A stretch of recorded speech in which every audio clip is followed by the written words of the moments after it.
Historically, Malawi, unlike its neighbors in the SADC region, has never been known for an abundance of minerals. Founding President Dr. Hastings Kamuzu Banda prided himself on propagating an agrarian economy, touting tobacco as the main cash crop. For many years, that was the norm, until the anti-smoking lobby came full swing and the House of Cards came crashing down. The country was forced to look for alternatives. Suddenly, minerals were discovered: bauxite, uranium, coal, and even speculation of oil on Lake Malawi. The Malawi Chamber of Mines projects that mining will contribute 12% of the country's GDP by 2027. Uranium has been the most touted, with Kairekera under Paladin being the pioneer. Karonga lies on the northern tip of Malawi, bordering Tanzania. Ideally, it should be among the most developed, looking at the fact that it is a border town and it is also one of the most mineral-rich areas in Malawi. A giant dinosaur welcomes visitors, attesting to its rich history, as it is also home to some of the oldest fossils in Africa, including the sauropod dinosaur Karongasaurus. It is also home to Kairekera uranium mine, Kasitu coal mine, Coal and Mining Group, Kasikizi Coal Mine, Africa Minerals and Steel Limited, DYG Metals Limited, and many other undocumented sites. Minerals of all kinds are being heavily exploited at the expense of local Malawians. We start off in Karonga, where we meet village headman Mlindafwa, Shadrack Chawinga. Mene iwo anabwera kuti atikoze imene tinawinjana kuti kukafulo sukulu kukhale bloko. Nditu kukafulo sukulu atimangira bloko. Ikuoneka tsopano ya sala ndi finishing kuti tsopano penepo tabwesa cement afuna kuti tamaize finishing. Kweniso tena walonjezaso paka Santa School. Santa School naoso kuti atipangire bloko. Koma bloko lemene lipo limene linaonongeka tirada na kuti atikozere. Koma pakati pano atikoze ana sukulu da kuyamba kuphunziramo. Nditu kuona kuti pamenepo pa nthawi zino tete mamba kugwiza nawa anthu apalibe no problem. Milonga umiyanangikira na manthu adinaulira kunjira mu minda umu zakhala zinthu zakuti donse banthu nditu akhala makola chifukwa zamba kunanga nthaka ya wanthu, kunanga mpunga ya wanthu. Sono chawangati chawi sono maroma kuti iwo nangauli bachitwa mgodi awa kumanya cha boma mu bakadumisha nawo na bakalonjezana kuyana kuti iva apange kwende panenga sono kuona kuti vaona kuti vyamba kunanga minda na nthaka za wanthu. Sono nyanga sono boma labibika kuti so mno chitanka hivi ndipo mwambe gula nchito kwende penga sono wakuona kuti abantu sono bali pakalikiliki bopanga hivi bakalonjana kuna wochi makoro kuna kumanya cha hivi bakapanga na boma kuti wapange.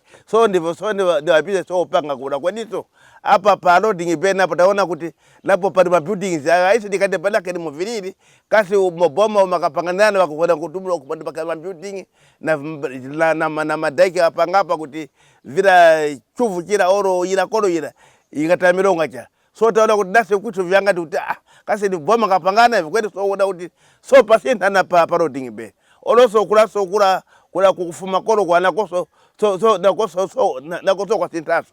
Taona kuti hivi kani vya kubiganga. So tukuona after kuti utinga wa jarira kale kasi ni boma ni mla kombiranga kwani si tikati pake kuti vilima kwa waka.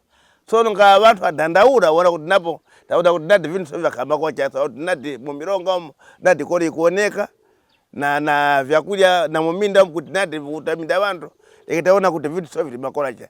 So makuti ndivyo ichi taona kuti ni vyachendo ise tika kana kuti vichitikengecha mani weda bene papa. After Karonga, we traveled to Lilongwe, where we met Percy Chikumbutso Maleta, President of the Federation of Artisanal and Small-Scale Miners in Malawi. We had a chat at his workshop in Lilongwe. It was cross-cutting. It is true that the artisanal and small-scale miners, they don't really care about the degradation of the environment, this including their own health most of the times. But you should also remember that most of these people, or almost all these people, they are out there just to look for their bread. These are the people that they are not in business. They don't even understand that they're in business. They don't care about a license. Even when the government says, no, you guys have to have cooperative, you have to have, that's the last thing that they need to have. They are surviving, or they want to survive. It's beyond the corporate, the federation, but we are championing, trying to bring in stakeholders, especially government, so that the sector is properly legalized. Because at the moment, I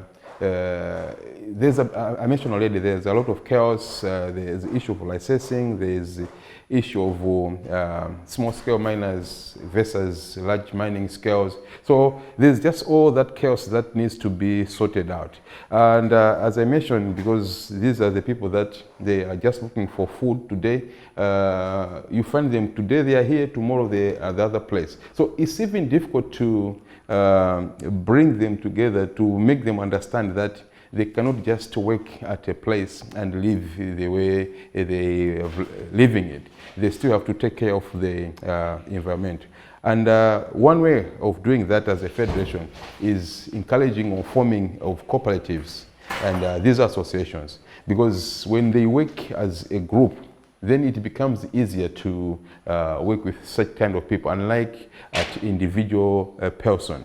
So as a cooperative, we think the best way is when we succeed having all these people work as groups. That way, issues of environment, their own health, even their working condition will greatly improve. Our relationship with government is brilliant. We could not have been registered if government did not give okay, because that's one of the requirements that you need. Government has to recommend that, especially the line minister that you are working with. So we've had meetings with government. We've given them what we think, how we believe the sector can be, we can overcome most of these challenges. At the moment, we are just waiting for them to invite us for a working session.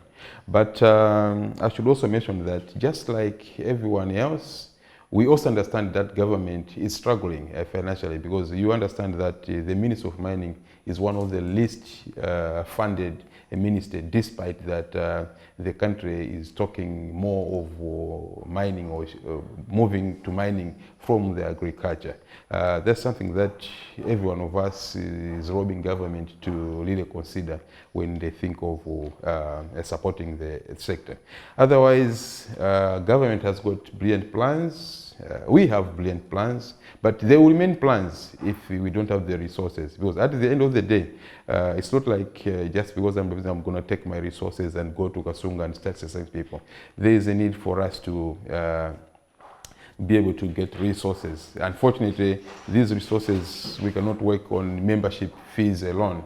We really need good resources so that we are able to reach out to these artisanal and small-scale miners. I should also mention that it's a blessing in disguise with what happened recently, where government, they were doing what they called Operation Samalangodi, where they had security agencies going around harassing people. We condemn that, it's bad, but probably a blessing in disguise, because now most of the artisanal and small scales understand that they didn't need to have a license to operate.